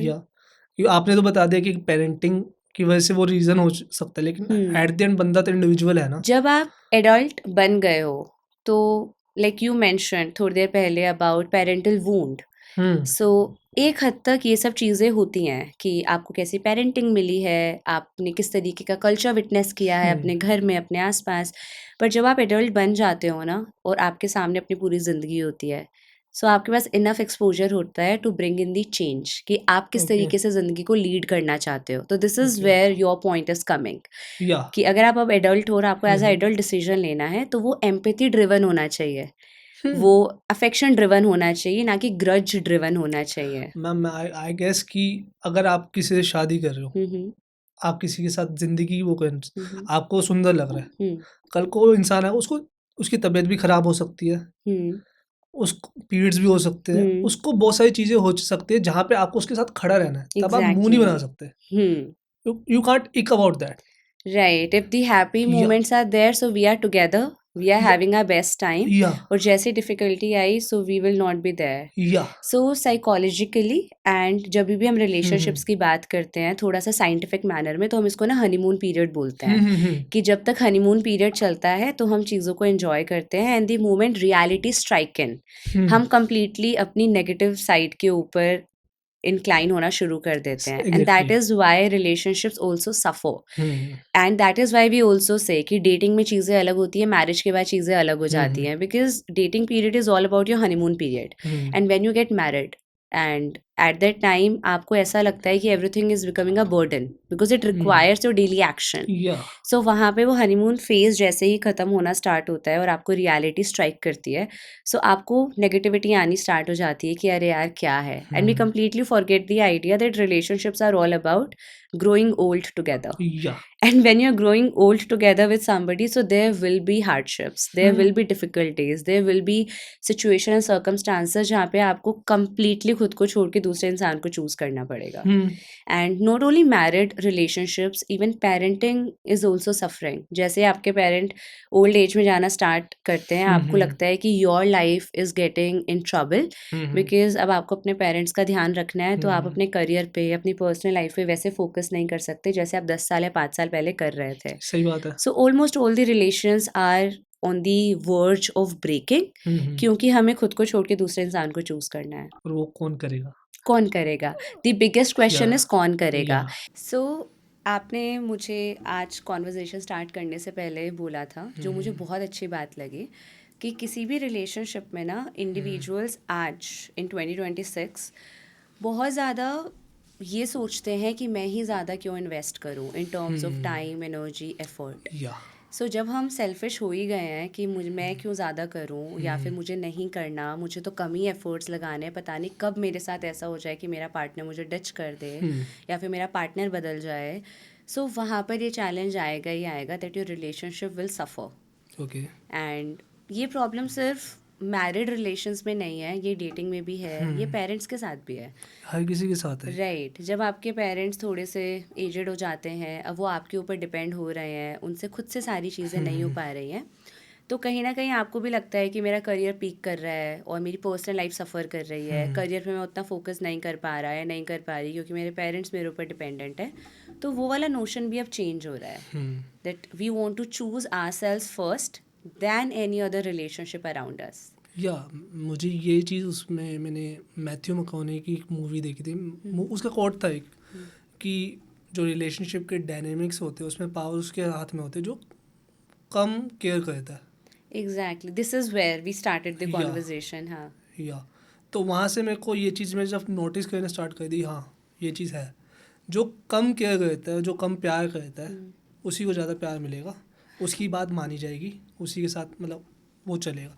तो जहाँ तक वो चल रहा है, हम्म जैसे दूसरे बंदे को पता चला यार मेरे साथ तो ये हो रहा है, हम्म जब वो रिटेलिएट करता है, हम्म आई थिंक तब काफ़ी रिलेशनशिप टूटते हैं। राइट, अगर मैं इस चीज़ को साइकोलॉजिकली एक्सप्लेन करूँ, so it basically means the person who is less invested hmm, और वो अपने ही दायरे में ज़्यादा बिजी है और वो रिलेशनशिप में या किसी बॉन्ड में कम इन्वेस्टेड है, सो चांसेस आर हायर। या और उसी की वजह से सेल्फिशनेस कल्चर बहुत ज़्यादा आ रहा है, बट हम ये भूल जाते हैं कि relationships are a kind of a bond. अब वो कुछ भी बॉन्ड हो सकता है, with your children, with your parents, with your friends, जहाँ पे अगर आप डेली ज़ीरो से स्टार्ट नहीं करोगे, you are not choosing that bond on a regular basis, on a daily basis, so वहाँ पर चीज़ें हार्श होती चली या जाएंगी। So, at a part, we say the person who is less invested in relationships, उसको ज़्यादा बेनिफिट मिल जाता है क्योंकि उसको ज़्यादा फ़र्क नहीं पड़ता, तो people tend to chase that person. But उसकी वजह से रिलेशंस हमेशा सफ़र करेंगे। आपने देखा भी होगा, अगर आप अपने आसपास देखोगे ना, जो लोग एक टाइम पे रिलेशनशिप्स को बहुत ज़्यादा अवॉइड करते हैं, लोनलीनेस सबसे ज़्यादा उन्हीं को हिट करती है, because they didn't choose their bonds, so now those bonds are not choosing that person. Okay so ये भी होता है। ओके। थिंग इज कि अगर आप लोनलीनेस को मतलब आप रिलेशनशिप अवॉइड कर रहे हो और अब आप लोनली हो, और द थिंग इज अगर आपके पास आसपास आपके फेक लोग हों और आप वो देख सकते हो और आपको उनका फ़ायदा नहीं उठाना, आपको नहीं उठाना, और आप ये भी नहीं चाहते वो आपका फ़ायदा उठाए, तो कहीं ना कहीं लोग चूज़ करते हैं पीस। पीस, तो वो भी गलत नहीं है आई गेस। राइट। अगर हम इस डर के कि हम अकेले ना रह जाए गलत लोगों को पिक कर ले अपने आसपास, तो वो भी मेरे ख्याल से हेल्दी नहीं है। I believe just because of आपका इनकाउंटर 10 गलत लोगों से हुआ है, दैट डजेंट मीन दैट कि आपको लोगों को चूज़ करना ही बंद कर देना चाहिए। मे बी वो 10 बॉन्ड अच्छी नहीं थी, बट आपने समझा कि मेरे लिए ऐसे वाली बॉन्ड वर्क नहीं करती, so move ahead. But we are talking for last 2 hours I guess. हम ड्रेन हो चुके हैं, बार बार गलत लोग मिलते जाएंगे, इंसान भी ट्रेन हो जाता है। दैट इज़ देयर ड्रेन इंसान होता है, बट अगर हम ये सोचेंगे कि आई एम 25 टुडे और आई एम 26 टुडे और मैं पिछले एक साल में 10 लोगों से ड्रेन हो चुका हूँ या फिर ड्रेन हो चुकी हूँ, तो अब मुझे कभी ट्राई नहीं करना। So you are not choosing your next 30 और 40 ईयर्स। ठीक है, फॉर अ टाइम बीइंग आप अपनी कंपनी चूज़ करो, अपने साथ एक्टिविटीज़ करो, अपने साथ बाहर जाओ। You should also have a good relation with your self. But ये चूज़ कर लेना कि 10 रिश्तों ने मुझे ड्रेन कर दिया, तो अब आगे मैं कभी किसी के साथ एक क्लोज बॉन्ड ना ही बनाऊँ, it's not fair on your part, because at the end of the day आपको एक्सेप्ट करना पड़ेगा। You're talking about me? I am talking about both of us and all the people who are listening to us. Okay. So basically we have to accept it that being human beings, social battery is also important. और अगर ऐसा नहीं होता तो फिर content इतना engaging नहीं होता। Why social media creates content in a manner जो कि हुक क्रिएट करे, सो दैट आप उसके साथ इंगेज करो। अगर ह्यूमन बींग सोशल बैटरी पे वर्क ही नहीं करते, तो सीधी सी बात है, आपका कंटेंट जो आप देख रहे हो वो कुछ भी होता बट इंगेजिंग नहीं होता। सो सेम वे अगर हम एक्सेप्ट कर रहे हैं कि वी आर सोशल एनिमल्स, हमारी सोशल बैटरी भी इम्पॉर्टेंट है, हमारे लिए सोशल रिलेशन भी इम्पॉर्टेंट है, तो we should give it a try. Yeah you were asking me ना कि आपका आइडल कौन है। मैंने पॉडकास्ट इसलिए स्टार्ट करा था, मुझे हर वीक एक नए बंदे से बात करने का मौका मिलता है, तो मेरे लिए वो सोशली इतना एक्टिव होना काफ़ी लगता है मुझे। And I enjoy company of a successful businessman. मेरे साथ मेरे दोस्त हैं, मैं दोस्त नहीं बोलूँगा उनको, मेरे या तो एक्वेंटेंस होते हैं या दोस्त होते हैं। मेरा कोई बेस्ट फ्रेंड या जस्ट फ्रेंड नहीं होता, एक्वेंटेंस या दोस्त। मेरे एक्वेंटेंस जो है बड़े, जिनको मैं जानता हूँ, मेरा उनके साथ मन नहीं लगता, because they are talking about things that you are not interested in. And वहीं पे जैसे आप बता रहे थे, मेरे से पूछ रहे थे कि वो कौन थे जो पहले आए थे, he is my director of institute, and उनके साथ मेरी बिजनेस से रिलेटेड बातें होती हैं, तो I enjoy his company. Right. तो मुझे ऐसे लोगों से मिलने में मज़ा आता है। And answering your question again, क्या आप इस तरीके के लोगों से जहाँ पर आपका माइंडसेट मैच करता है, आप ऑल ऑफ अ सडन मिल गए थे? इट्स अ स्लो ब्रू कि आप धीरे धीरे इस तरीके के लोगों के साथ अपना सर्कल बिल्ड करते हो जहाँ पे आपका माइंडसेट मैच करता है। So same is with relationships also. जब आप कोई भी रिलेशन क्रिएट करते हो, be it acquaintance, be it friendship, be it colleagues, वो सब धीरे धीरे होता है। It happens eventually. Even my career where I am taking counselling, मैं बहुत सारे लोगों से मिलती हूँ। कुछ लोग सिर्फ क्लाइंट ही रह जाते हैं, कुछ लोग आपके एक्वेंटेंस बन जाते हैं, कुछ लोगों के साथ आपकी भी डीप बॉन्ड्स बन जाती हैं, जहाँ पर मुझे बहुत ऐसे कनेक्टेड फील होता है जब उनकी ज़िंदगी में कोई सक्सेस आती है कि wow, this person has reached here. So कभी सोचा भी नहीं था कि when I am taking so many counselling over a month और ओवर अ वीक, तो मैं किसी के साथ इतना भी क्लोज हो जाऊंगी, बिकॉज एम्पैथेटिकली हमें यही पढ़ाया जाता है बुक्स में कि आपके एथिक्स ये कहते हैं कि आप एम्पैथी रखो, but you can't be connected with your client. But as human being जब आप बहुत टाइम स्पेंड कर लेते हो अपने क्लाइंट्स के साथ, तो आपकी वो बॉन्ड क्रिएट हो जाती है कि आपको उनकी पर्सनल सक्सेसेस और फेलियर से एक्चुअली फ़र्क पड़ता है। So it does happen. होता है, अगर किसी को कोई सफ़र कर रहा हो, आप उसको इतना ये होता रहता है, ऐसे बोलो किसी को नहीं। मैं वहाँ पर उस कॉन्वर्जेशन को कैरी करना प्रेफर करूँगी कि क्या हुआ, कैसे हुआ, लेट्स टॉक अबाउट इट। क्योंकि मेरे लिए ये मैटर नहीं करता कि उसके साथ क्या हुआ है या हो गया है।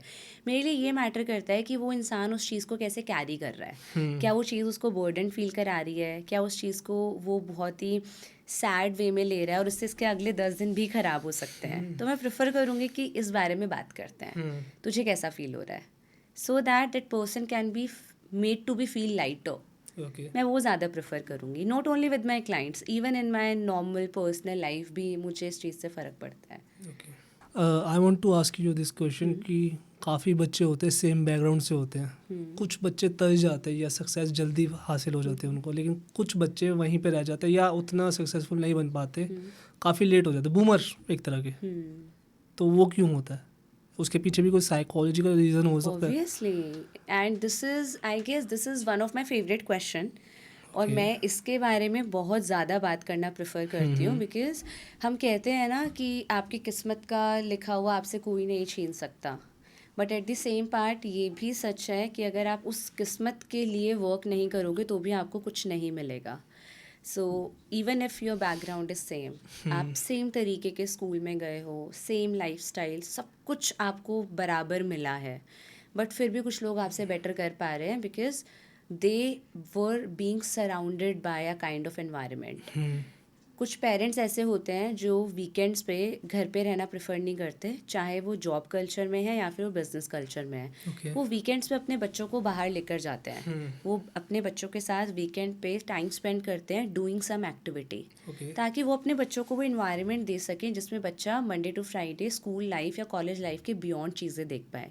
कितने सारे पेरेंट ऐसे होते हैं जो अगर बिजनेस में हैं तो वो अपने बच्चों को वीकेंड्स पे साथ में ऑफिस में लेकर जाते हैं, या जिस दिन बच्चा स्कूल नहीं गया, कॉलेज नहीं गया, बोलते हैं कि हमारे साथ चलो, so that the child can learn how the real world functions. Okay.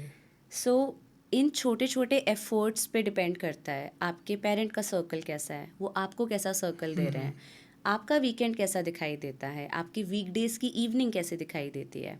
सो ये सब चीज़ें आपकी पर्सनैलिटी को उस तरीके से ग्रो करती हैं जो हम स्कूल और बुक्स में नहीं ढूंढ सकते। Yeah. अगर बुक्स आपके लिए कॉग्निटिव एक्सरसाइज कर रही हैं जहाँ पे आप मेंटली खुद को स्ट्रेंथन करवा रहे हो, तो ये जो आपका टाइम है जो वीकडेज़ की इवनिंग और वीकेंड्स की शाम को या फिर वीकेंड्स पे जा रहा है, ये आपकी पर्सनालिटी को ग्रूम करती हैं, which is like an investment made today and the fruit is received when you are in your early 20s and in your late 20s। ये फ़र्क है। हाँ, और वो फर्क I am आता है। connecting it to the Yeah. psychology part because it also talks about behavior. कि जिस इंसान का बचपन जिस तरीके का रहा है वो उसके बिहेवियर में लेटर पार्ट में भी दिखाई देता है, और उनकी सक्सेस और उनका डे टू डे बेसिस में वो ज़िंदगी को कैसे जीते हैं वहाँ पर भी दिखाई देता है। ओके, अगर मैं इसमें ये पूछूं, वो जो एक साइकिल होती है जो वो बंदा एंड कर सकता है?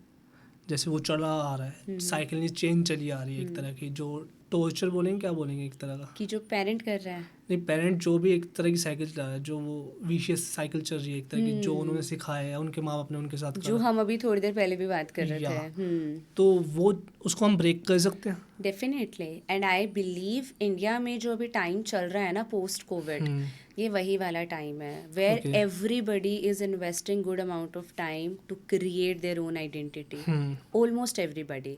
सो may be they are trying to break that chain, that no matter आप कैसी फैमिली से आ रहे हो, नो मैटर आपकी अपब्रिंगिंग कैसी हुई है, नो मैटर आपका कल्चर, आपकी सराउंडिंग कैसी थी, but you are still trying to reach your highest potential.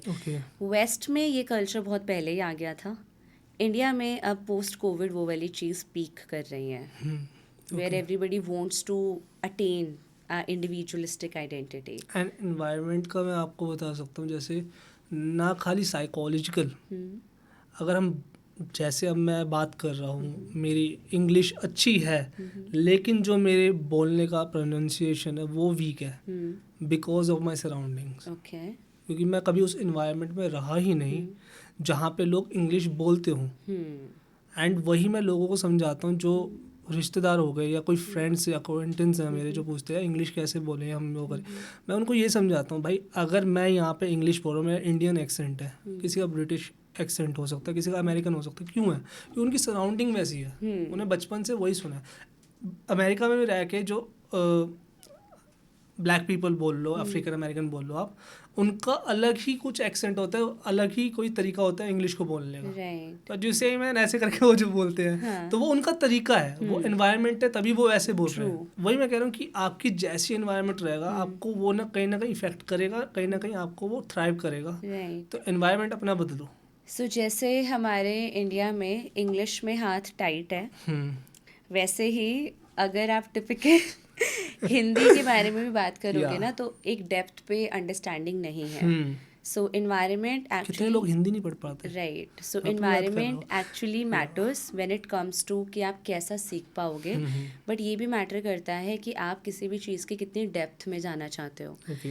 As Indians हम बहुत ही सरफेस लेवल पे चीज़ों को समझते हैं, सो हमें बस सरफेस लेवल से फ़र्क पड़ता है। तो दी डे यू डिसाइड ना कि मुझे किसी भी चीज़ को सीखने के लिए उसकी डेप्थ में जाना है, so you will be better than a lot of people जो एवरेज रह जाते हैं। या why is India producing more man power but not enough leaders? This is a very lengthy conversation. आज के लिए हम इसको थोड़ा सा शॉर्ट कर सकते हैं। या उसका रीज़न ये है कि हमें मीडियोक्रिटी पसंद है। ओके। जब एक नेशन मीडियोकर रहता है तो उसको आप जैसे चाहो आप उसको वैसे घुमा सकते हो, one reason. Second reason, in our school and college classroom we are not talking about innovation कि कुछ साल बाद चीज़ें कैसे दिखाई देंगी। We are living in today. आज आपको ये लेसन पढ़ना है, कल आपका इस लेसन का टेस्ट होगा। So we are talking about information and knowledge in a very short span. That is the reason. And then India में जो एक मनी का फ्लो होने का तरीका है ना, वो इस तरीके का है दैट मनी गेट्स ब्लॉक्ड। आप किसी भी बिजनेस को उठा के देख लो, every business to run well वो लोगों की मनी को लेकर उसको ब्लॉक करने की कोशिश करता है। और अगर मनी बहुत अच्छे से फ्लो करेगा so there can be more leaders, क्योंकि वहीं से एक स्टार्टअप को स्ट्रेंथन होने की पावर मिलती है। कितने सारे लोग हैं जो अपने स्टार्टअप स्टार्ट करना चाहते हैं या फिर जिन्होंने स्टार्टअप स्टार्ट किया बट वो इसलिए बंद हो गया because there is no money to fulfil the needs of that startup. तो ऐसा थोड़ी है कि इंडियन इकोनॉमी में पैसा नहीं है, बट वो मनी ब्लॉक हो जाती है because some people are so powerful that वो आपसे मनी लेकर they don't want to see others thrive, they I don't guess. Want others Yeah. To thrive. So this is the reason. अगर आपको किसी भी नेशन को लीडर बनाना है, so first thing is that you are educating them to take that information, take that knowledge into a long run. ये ठीक नहीं है है। कि आज पढ़ाया कल टेस्ट हो गया कहानी ख़त्म। That information should be passed to a generation कि आपके साथ ये इन्फॉर्मेशन हमेशा चलनी चाहिए। अब आप देखो आपको इस इन्फॉर्मेशन का क्या करना है। तो जब आप इस पर्सपेक्टिव से पढ़ाते हो तो हर इंडिविजुअल अपनी लर्न इन्फॉर्मेशन को बहुत अच्छे से लेता है, उसकी वैल्यू को समझता है, ना कि वो एज अ बर्डन लेगा कि बस कल टेस्ट दिया फिर तो आप चैप्टर भूल जाओ, बात खत्म। And second thing, the powerful ones they do not let the money flow the way it should be. और जब तक मनी सही तरीके से फ्लो नहीं करेगा, that right power will not be given to individuals कि वो लीडर बन पाए। सही बात है। तो इसलिए हम कंज्यूमर बन के रह गए हैं। सो इवन इफ अगर आप 50 रुपये देकर वही सेम चीज़ अफोर्ड कर सकते हो जो 500 में भी मिल रही है और 5,000 में भी मिल रही है, तो आप अगर स्टार्व कर रहे हो तो आप 50 रुपये अरेंज करने की कोशिश करोगे। And this is not how leaders are build, क्योंकि आपने लीडर वाला माइंडसेट तो दिया ही नहीं ना इंडिविजुअल्स को। So that is there are so many schemes out there from the Because government side, yeah. But वो जब आप अवेल करने की कोशिश करते हो ना, उनकी वेबसाइट नहीं चलती है। आपने फॉर्म फिल कर दिया कि एज अ स्टार्टअप आपको ये वाली फंडिंग चाहिए, बट आपको मिलेगी नहीं। तो 100 में से कोई 1 या 2 इंडिविजुअल्स होते हैं जिनको फंडिंग मिल पाती है। So it means the money is creating a blockage. मुझे ऐसा लगता है कि to become a leader a person has suffered a lot. मुझे ऐसा लगता है कि अगर हम लीडर की बात करें, अगर मैं क्रिकेट की बात करूं, धोनी हम देखते हैं, उसने अपनी लाइफ में काफ़ी सफ़र करा है, तो उसको एक क्रेविंग बोल लो, आप बोल लो, एक वो लेवल पहुंच जाता है, मैच्योरिटी लेवल पे पहुंच जाता है, तो उसको पता है कैसे सबको लेके चलना है। तो मोस्टली जो है हम चाहते हैं, लोग चाहते हैं कि एक कि हम कॉलेजेस चाहते हैं, हम जॉब जाए 9 to 5 करें, ये वो, उसमें आप लीडर क्रिएट नहीं कर सकते। और एक मेंटालिटी चाहिए होती है लीडर बनने के लिए। वो मेंटालिटी पे अगर खाली उसी मेंटालिटी पे चलो तो आप ब्रेड एंड बटर नहीं कमा सकते अपना। तो उसकी वजह से मेरे को लगता है कि इंडिया इसलिए 9 to 5 वाले ज़्यादा प्रोड्यूस कर पाता है, लीडर बहुत कम प्रोड्यूस कर पाता है। एंड जितने भी वो काफ़ी कनिंग है, ठीक है, वो इतने भी अच्छे, और कोई अच्छा भी होता है वो बाद में जाकर कनिंग हो जाता है। बिकॉज मेरे को लगता है इंडिया में ऐसा इसलिए भी हो रहा है क्योंकि जो हमारा सिस्टम है, हर जगह के छोटे-छोटे इलेक्शन, हर जगह के वो आपको इतने सारे लोगों के चाहिए होते हैं पावर में रहने के लिए। Mouth feed. या आपको करना पड़ता है, वो हर चीज़ को लेके चलना पड़ता है आपको कि यार मैं खाली एक पर्सपेक्टिव से लेके देश नहीं चला सकता। अगर मैं पॉलिटिकल उस नज़रिए से देखूँ, मैं उसको देश नहीं चला सकता। इसीलिए आपको हर किसी के पर्सपेक्टिव लेके चलने पड़ते हैं। और आपको कभी कभी हम देखते हैं जिन क्रिमिनल्स को वो एज अ ऑपोजिशन गालियाँ सुना रहे थे, कुछ टाइम के बाद वही उनकी पार्टी में मिलते हैं। राइट। क्योंकि उनके आसपास जहाँ के वो क्रिमिनल्स होंगे, जहाँ के वो जीते इलेक्शन, उनके बंदों ने उनको वोट दिया है ना। तो आप कैसे फिर वो करो, आप तो उसी पे डिपेंड हो। अगर वो चला जाएगा, आपकी एक सीट चलेगी, आप कैसे लीडर If we बनोगे? talk about leadership, Yeah. so leadership is very different when it comes to businesses, and it is very different when it comes to political scenario. Yeah. So in terms of political scenario, उसके बारे में बाद में बात कर लेंगे.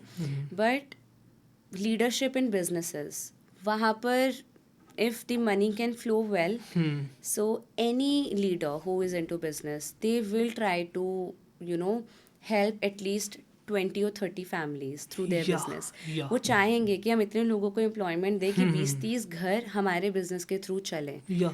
But the challenge is the kind of support it requires for a business to thrive. वो आपको कहीं ना कहीं गवर्नमेंट की साइड से मिलना चाहिए. Why Adani needs support of government? Why Ambani's need support of government? It means that business cannot survive alone with the mindset of a businessman or a businesswoman. It survives with the support of power and with the support of people. Okay. If when Jio came, if people had not chosen Jio SIM along with Airtel, or let's say what's the other SIM, Vodafone, Yeah, Vodafone Idea, then how could it made a space in the market? So But it people, was a cunning move, na? They fed them free internet and then they charged that internet. right, but So- still, if people were not at the support of it, that okay, there is something which is India made, so we should go ahead with it. So अगर ऐसा नहीं होता, No. So maybe- मेरे को जियो के time का याद है, तो वो फ्री इंटरनेट की I वजह से चला completely गया। agree with you कि there was a move which is a business move, business gig we can say, जहाँ पर उन्होंने फ्री इंटरनेट दिया, फ्री सिम्स दी, तो वो हो गया. बट अगर आप उसको एक वाइड एरिना में भी देखो, अगर हम क्रोमा स्टोर्स जाएं कुछ भी घर का सामान लेने के लिए, electric appliances, but we are not choosing Reliance, then how will Reliance be able to survive? So there are supporters from the land जिसकी वजह से भी वो चीज़ें सर्वाइव कर पाती हैं.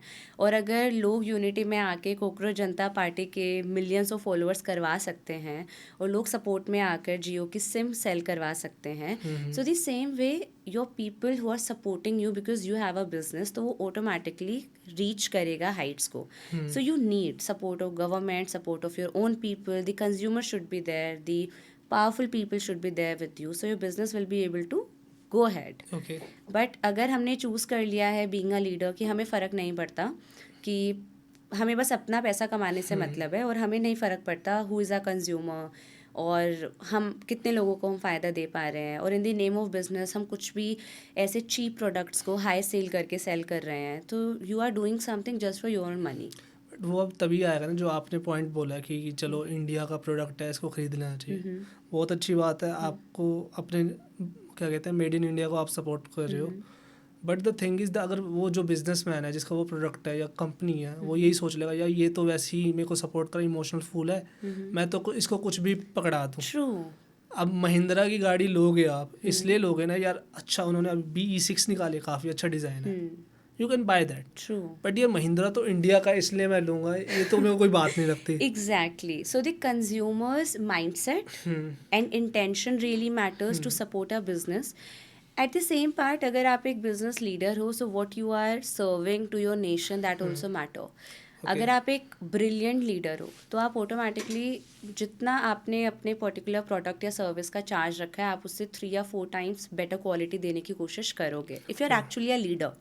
But if you're somebody who has chosen business just for the sake of it, and you are not taking care of these small things, which are not small per to say, but they are the actual value, जो कि होना चाहिए. So वहाँ पे आपका business mindset और एक leader mindset यहीं से दिखाई दे जाता है कि for the cost that you are charging, what you are giving to the people. and it's a triangle. The consumer has to be in the support of the nation build, the leader should be working for the benefit of the nation, and the government should be supporting. Okay, मेरा एक question ये भी कि हम depression के बारे में बात कर रहे थे, डाटा है कि 150 million Indians are suffering from depression. ऐसा क्यों, मतलब इतना ज़्यादा डिप्रेशन क्यों है इस, और अगर मैं पूरे वर्ल्ड का देखूँ it is like 1 billion, Yeah, तो इतना as per depression WHO, right? या तो ऐसा क्यों है? Not only depression, it's a mental health crisis. Okay. जितना भी अभी तक हमने कॉन्वर्जेशन करा आज, B it marriage, relationship, job crisis, being a leader, running a startup but not getting funding, not being able to thrive in that arena, families falling apart, and living cost going up and up every day. Yeah. Whatsoever are the reasons, these are the actual stress causers. इनसे stress होगा ही होगा. और जब आपने एक बार stress वाले area में अपना पैर रख लिया ना, तो वो कुछ ना कुछ मेंटल हेल्थ डिसऑर्डर या मेंटल हेल्थ क्राइसिस का अपने आप ही फेस बना लेता है. Okay. So this is the problem. Okay. And since childhood, I am seeing, जब हमें इतना समझ नहीं आता था, but now as we are practising as a psychologist, तो आप उस जर्नी को जब गो थ्रू करते हो तो आपको समझ आता है कि बचपन से हमें कभी ये सिखाया ही नहीं जाता how to take care of your self. हमारी बुक्स में हमें सिखाया जाता है कि how to take care of your physical body, how to take care of your surrounding, but वो एक्चुअली ना एक्शंस में मिसिंग है. और मेंटल हेल्थ को कैसे टेक केयर करें वो तो आज तक भी हमारी बुक्स में नहीं है. So this is the reason we do not Okay. Talk about it. That is why we do not know how to take care of it. And then जब आपको एक्चुअल एग्जाम्पल्स नहीं मिलते अपने आसपास, जो एग्जाम्पल्स आप देखकर सीख सको कि okay this is how we take care of our mental health, so वो ऑटोमेटिकली चीज़ साइडलाइन होती चली जाती है, जिसकी वजह से वो धीरे धीरे बहुत अलग अलग फेजेस ले लेती है. Okay. Okay. Relations getting disturbed, your ability to show up at work is getting disturbed. और हमारे कल्चर में हम बर्नआउट को और खुद को एग्जॉस्ट करने को सेलिब्रेट करते हैं. The biggest reason In Indian culture you're talking about? Yes. I don't agree because कि अगर आप किसी बाहर के इन्फ्लुएंसर को भी सुन लोगे who is motivating someone like I'm not getting his name, मुझे याद नहीं आ रहा उसका नाम, बट वो यूँ कहते हैं कि एक विनर को ऐसा लगता है कि जब एक लूज़र और विनर में ये डिफरेंस होता है कि लूज़र कहता है आज मैंने ये काम कर लिया बहुत है यार, पर विनर की मेंटेलिटी होती है कि यार आज भी कुछ ना कुछ रह गया. राइट. जब आप ये सब देखोगे तो वो सेलिब्रेट करते हैं उस चीज़ को. So, expanding your limits and stretching your limits is a good sign that your mental health is rightly in place. ये good sign है. लेकिन in the name of stretching yourself, अगर आप अपनी बॉडी को सुनना ही बंद कर दो that what my body is telling me, that's wrong.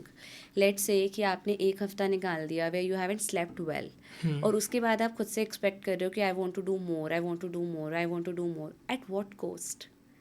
But if you are maintaining a balance with a healthy lifestyle and then you are doing the achieving part, so it will not cost you anything in terms of your health. Okay. So that is the thing. So winner mindset doesn't talk about that you compromise on your own well-being. अगर आप अपने loved ones के साथ time spend नहीं कर रहे हो, आप अपनी फेवरेट हैबिट्स के साथ, अपनी फेवरेट एक्टिविटीज़ के साथ टाइम स्पेंड नहीं कर रहे हो, and you are just and just continuously chasing your dreams, so आपको कहीं ना कहीं अंदर फील होगा कि समथिंग इज़ मिसिंग और कुछ लेफ्ट आउट हो गया है. जब छोटे थे तो होता था ना, when we used to go on trips with our family, अगर हमारा फेवरेट टॉय घर पे रह गया तो we never felt complete. So this is the power of spending time with your loved ones, choosing your favorite activity, indulging into hobbies. तो यह आपको सस्टेनेबल चीज़ तरीका सिखाती हैं कि this is the sustainable way of moving ahead. Okay. So अभी बीच में हमारी पॉलिटिक्स से रिगार्डिंग बात हुई थी, आपने कहा बाद में बात करेंगे, वो मेरा लास्ट क्वेश्चन है. Okay. Why are Indians so influenced by political narratives and उनको इन्फ्लुएंस करना इतना आसान क्यों है हमारे लीडर के लिए? हमारे डियर इंडियंस या वो एक्टर और एक्ट्रेसेस की ज़िंदगी से भी इन्फ्लुएंस हो जाते हैं. Yeah so gossip mongering is a thing.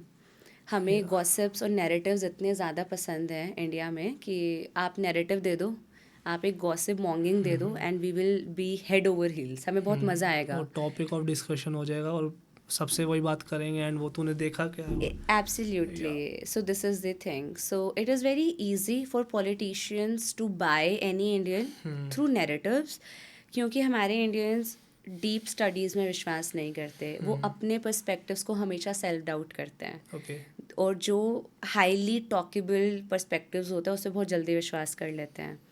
And जब तक आप खुद से डीप वर्क नहीं करोगे और अपना एनालिसिस खुद से नहीं बनाओगे, so it will be very easy for anybody to convince you. वही मैं अगर मैं इस बार ही वो CJP जो आई है कोकरोच जनता पार्टी. या सो आई थिंक कितना आसान था हमारे देश के यूथ को उनको खींचना कि एक जज ने कोई गलती करी, उसने जो बोला, किसी ने उसका वो वर्ड उठाया, उससे एक पार्टी बना दी, इमोशन ट्रैक करके खींच लिया, ऑडियंस ले लिया, और अटेंशन में रहता उन्होंने कर लिया. अच्छा, बैक स्टेज क्या क्या हो सकता है, किसका सपोर्ट है कि एकदम से वो कहना भी बहुत आसान नहीं है. कोई भी बना सकता था, एकदम से वो नहीं है, कोई वो नहीं सोचता. आई एम एक्साइटेड टू सी कि CJP किसके साथ मर्ज होने वाली है आगे आने वाले टाइम में. I am extremely excited to see that particular change. I think it will be dissolve. वो किसी के साथ मर्ज नहीं होएगी, वो डिसॉल्व हो जाएगी. It's just the Anna Hazare of modern time, Yeah, basically. yeah, basically you said it correctly. Let's So- see where things will go.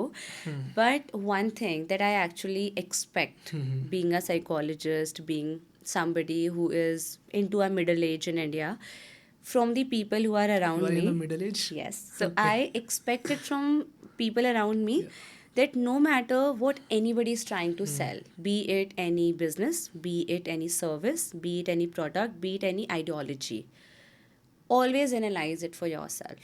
अगर आप उस ideology के साथ अगले 5 साल रह सकते हो, आप उस प्रोडक्ट के साथ उस सर्विस के साथ अगले 5 साल रह सकते हो, then choose it. Otherwise give yourself some time before choosing a side. Choosing a side बहुत इंपॉर्टेंट है इंडिया में. आपको फोर्स किया जाता है डायरेक्टली और इनडायरेक्टली कि किस साइड हो. No, you can choose to be in the middle and not to choose sides. अगर आप मिडल में हो ना, मिडल में भी हो तो भी आपको देशद्रोही घोषित कर ही दिया जाता है. Right. Yeah. Be happy with it कि हाँ मैं हूँ, बिकॉज आई डोंट देशद्रोही वांट नहीं हूँ टू भाई. I don't want to pick up sides just like that. I don't want to pick up side just like that. Lock the doors. मैं नहीं हूँ भाई. So, it's my perspective that, you know, हाँ. be in the middle, analyze things Jokes for aside, yourself. But मैं वही कह रहा हूँ ना, यहाँ पे अगर आप कोई स्टैंड नहीं लेते हो, आपको गलत ठहरा दिया जाता है. अरे एनालाइज तो करने दो किसी चीज़ को, टाइम तो ले लेने दो. So analysis is really important before you actually surrender yourself to a group. या CJP की बात करें, आपके कितने फॉलोअर्स होते हैं, उनको फॉलो करते हुए मिलते हैं? I have 100 plus, या 125 individuals from जो my account or 4. जो फॉलो कर रहे हैं उनको. क्योंकि मेरे इंस्टा पे ज़्यादातर इंडिविजुअल्स जो हैं वो जेन ज़ी हैं. Either they are my intern, they are my team, they are the students I have taught. So वो वाला सर्कल मेरा ज़्यादा है Insta. Candidate photographer. Kind of. But वही है ना कि फिर आप कितनी जल्दी इन्फ्लुएंस कर सकते हैं उनको. यस, आई तो खाली फॉरगॉट इंडिया अबाउट. की बात नहीं है, वो कहीं का भी यूथ हो, आप बहुत जल्दी कर सकते हो. अगर नेपाल की बात करें, रिसेंटली जो हुआ वहाँ पे, तो कितनी जल्दी आपने इन्फ्लुएंस कर दिया वो. Right. I was about to come on this point. अभी थोड़े टाइम पहले वो भी हुआ था ना, दिल्ली यूनिवर्सिटी का. There was some sort of caste based remarks on admissions. UGC thing. UGC thing, no? अब आप खुद से देखो, आज से CJP के लिए the youth is coming together, but उस टाइम पे जब कास्ट बेस्ड नैरेटिव आया, so the youth started choosing their own caste over the unity. So ये भी एक डिप्लोमेसी ही बट द है. Thing is I am not supporting that.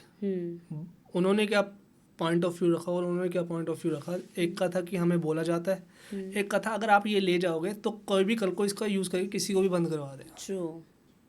तो आप किसको चूज़ करोगे इन दोनों में से? That okay, so even I made a video on that. rather than choosing sides again, I would prefer to say कि अगर आप UGC के थ्रू किसी को भी इस वाले पर्क में डाल देते हो कि ये पर्क आपको मिलेगा, so somehow you are dissolving the entire identity of education system. Okay Because education system are not the places जहाँ पे आपको किसी को भी पर्क देना चाहिए, चाहे वो फिर इस वाले नोशन में हो. बहुत बार कॉलेजेस में ये भी हुआ है कि if the girls can wear hijab then why can't we wear the orange dupatta और something in the name of Ram और in the name of promoting the Sanatan Dharma. So these conversation shall not be a part of the education system. So that is my take on this. No matter whether there is something coming in terms of the quota system, whether something is coming in the name of, giving perks or wearing a particular kind of dressing sense. In the education system, there should be no space at all for the cultural notion at all. Once you are in the premises of the institutes which are a part of education system, everything should go around your books and learning culture. And if that starts happening, there will be actual changes which you were talking about. Why no leaders? So there will be leaders. What I was talking about, that Indians just feel happy with the perspectives and they don't analyze. So there will be analytical thinkers.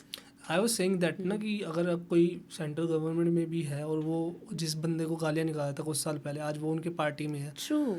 वो इसीलिए कि उनका जो Indians है उनको perspective उसकी जगह पे वो वहाँ का बेशक गैंगस्टर हो कोई भी हो, वो वहाँ पे उसका इन्फ्लुएंस है पड़ा, या उनके कास्ट का है पड़ा, या उनके रिलीजन का है पड़ा, तो वो उनको वोट दे रहे हैं. कोई बड़ी पिक्चर तो नहीं देख रहा ना. Right. तो वो आप कैसे चेंज लाओगे? आप नहीं कर सकते उसको. इंडिया में आप, मेरे को लगता है it's very difficult to do that. There are a lot of changes which are difficult to be brought all together in 1 year or in 5 years. But definitely the important conversation should be started. When the important conversations are started, they become a part of our daily conversation. It really changes. When I started my own company, so I promoted an idea that I want mental health to be a dinner time conversation. Okay. So with that, my idea... That was Jam with Jam back then. So it happened in 2019 when I started this conversation, and my thought was that no matter what you are going through, you should be able to talk about it to your family. You should be able to acknowledge that I'm going through this, and it should be normalized rather than making your family member feel less about it कि ऐसा कुछ नहीं होता, तुम बस ज़्यादा सोच रहे हो, ये वाला. So we started promoting that idea. और इस idea ने बहुत ज़्यादा resonate किया families के साथ. They were very happy hearing about it कि हाँ, अगर हम किसी भी चीज़ के बारे में डिनर टेबल पे बात कर पा रहे हैं, तो इसका मतलब वही है कि हम उस चीज़ से रिलेट कर पा रहे हैं. So that is why I genuinely believe in the thought of कि कॉन्वर्जेशंस होनी चाहिए. चेंज आएगा नहीं आएगा, that is a later part of the story. But अगर आपने इंपॉर्टेंट चीज़ों के बारे में बात करनी स्टार्ट कर दी, so you have laid the foundation that you believe in, and the believers give birth to thinkers. So that is the important take for me. So it was really nice to have you on my podcast. Same here. कैसा लगा आपको मुझसे मेरे साथ बहुत सारी बातें करके? मुझे बहुत मज़ा आया. मुझे इतना मज़ा आया कि अब मैं इतना एग्जॉस्ट हो गई हूँ बात करते करते कि wow, somebody talks more than me. वो तो मेरा काम है. देखो, कोई तो है जो मुझसे भी ज़्यादा बातें कर सकता है. आज तक और कोई नहीं मिला आपको. You are the first one who talks more than me. Thank you so much. मेरे लिए कॉम्प्लीमेंट है वो. Yes, it is. मैं बिल्कुल भी सरकास्टिक नहीं हो रही हूँ जैसे तुम होते हो. वो तो मेरा वो है ना, क्या कहते हैं उसको, यूएसपी है. यूएसपी है. वो तो चेरी ऑन द टॉप है ना, आपको फ्री में Yes. मिलता है वो तो. ठीक है, चलो bye bye guys. Bye guys, it was so lovely meeting Yash. Same here. चलो, कट.